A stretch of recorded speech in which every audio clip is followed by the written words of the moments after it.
খবরদার কেউ একা একা ইফতারি করবেন না। একা ইফতারি করেন নাকি আপনারা? একসাথে। আল্লাহর হাবিব সাল্লাল্লাহু আলাইহি ওয়াসাল্লাম বললেন, কেউ যদি কাউকে ইফতারি খাওয়ায়, যিনি খাওয়ালো উনি রোজা রেখে যেই সওয়াব, খাওয়ানোর কারণে ওই সওয়াব। সাহাবারা বললেন, ইয়া রাসূলুল্লাহ, ইফতারি খাওয়ানোর মতো পয়সা তো আমাদের নাই। আল্লাহর হাবিব সাল্লাল্লাহু আলাইহি ওয়াসাল্লাম বললেন, ওয়ালাউ বিশারবাতিমা, যদি এক ঢোক পানি দিয়েও ইফতারি খাওয়া তবেও এই সওয়াব পাওয়া যাবে। ওয়ালাউ বিআযকা চিলাবান, এক ঢোক দুধ দিয়ে খাওয়ালো। ওয়ালাউ বিতামরা, একটা খেজুর দিয়ে ইফতারি করালো এই সওয়াব। সুবহানাল্লাহ পড়েন। দুই ভাই ইফতারি করতে বসছেন, আপনার প্লেট থেকে একটা পেঁয়াজু আপনার ভাইয়ের প্লেটে দিলেন, আপনার ভাই একটা খেজুর আপনার প্লেটে দিল, দুইজনের ইফতারি খাওয়ানোর সওয়াব হয়ে গেছে। সুবহানাল্লাহ কইতে পারলেন না? পারবেন সবাই? একসাথে খাবেন না আলাদা? আল্লাহর হাবিব সাল্লাল্লাহু আলাইহি ওয়াসাল্লাম খেতে বসলে কখনো খাবারের বদনাম করতেন না। সহিহ বুখারীর হাদিস, মা আবা রাসূলুল্লাহ সাল্লাল্লাহু আলাইহি ওয়াসাল্লাম তাআমান কত্তু, কখনো খাবারের বদনাম করেন নাই। এই 63 বছরের জীবনে কখনো না, একবারও না। ইনিশতাহাহু আকালাহু, ভাল লাগলে খাইতেন, বেশি বেশি খাইতেন।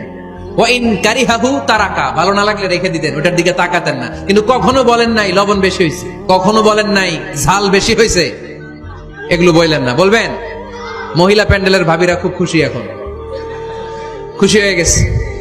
ভাবিদেরকে বলবো, আপনারাও আপনাদের সর্বোচ্চটা দিয়ে ভাইয়ের জন্য রান্না করেন, যাতে ভাইয়ের খেতে কষ্ট না হয়, ঠিক কিনা? চেক এন্ড ব্যালেন্সের দরকার আছে না নাই? Islam is check and balance, very balanced religion, খুবই ভারসাম্যপূর্ণ জীবন ব্যবস্থা।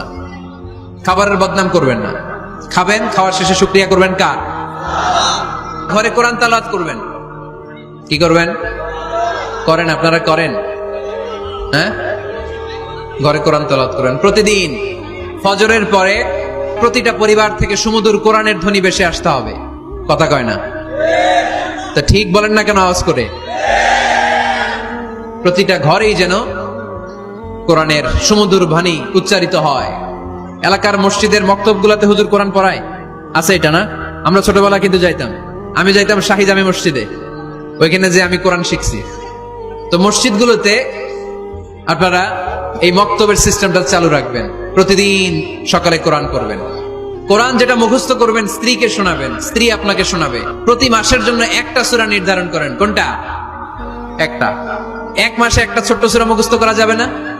ধরেন সূরাতুত তিন, ওয়াত-তিনি ওয়াজ-জাইতুন, এটা এক মাসে মুখস্থ করা যাবে না? যাবে। আজকে রাতেই আপনাদের ফ্যামিলি মিটিং এটা সিদ্ধান্ত নেবেন যে এই মাসের জন্য সবাই মিলে কোন সূরাটা পড়বেন। মুখস্থ করতে হবে, অর্থও জানতে হবে। প্রতি মাসে কয় সূরা? তাহলে এক বছরে কয় সূরা? 12টা। পারা যাবে মুসলমান? আল্লাহর হাবিব সাল্লাল্লাহু আলাইহি ওয়াসাল্লাম আম্মা জান আয়েশা রাদিয়াল্লাহু তাআলা আনহুর কোলের মধ্যে মাথা রেখে কোরআন তেলাওয়াত করতেন। সুবহানাল্লাহ পড়বেন না? কানা রাসূলুল্লাহ সাল্লাল্লাহু আলাইহি ওয়াসাল্লাম ইয়াকরাউল কুরআন ওয়া রাসুহু ফি হাজরি ওয়া আনা হায়েদ। আম্মা জান আয়েশা বলেন, আমার যখন মাসিক চলতো, আমার মেনস্ট্রুয়েশনাল পিরিয়ড চলাকালীন সময়ে আল্লাহর নবী আমার কোলে মাথা রেখে রেখে কোরআন তেলাওয়াত করে আমারে শোনাতে। এইজন্য স্ত্রীর কোলে মাথা রেখে কোরআন তেলাওয়াত করা সুন্নাত। স্ত্রীর কোলে মাথা রেখে কোরআন তেলাওয়াত করা, স্ত্রীর কোলে মাথা রেখে কোরআন তেলাওয়াত করুন, এটা সুন্নাহ। ঘরে কোরআন তেলাওয়াত করুন। জিন, ভূত, ব্ল্যাক ম্যাজিক, জাদু টোনা, বানমারা সবগুলারে নিঃশেষ করে দিবে কে? ঘরে মাঝে মাঝে একসাথে জামাতে নামাজ পড়বেন।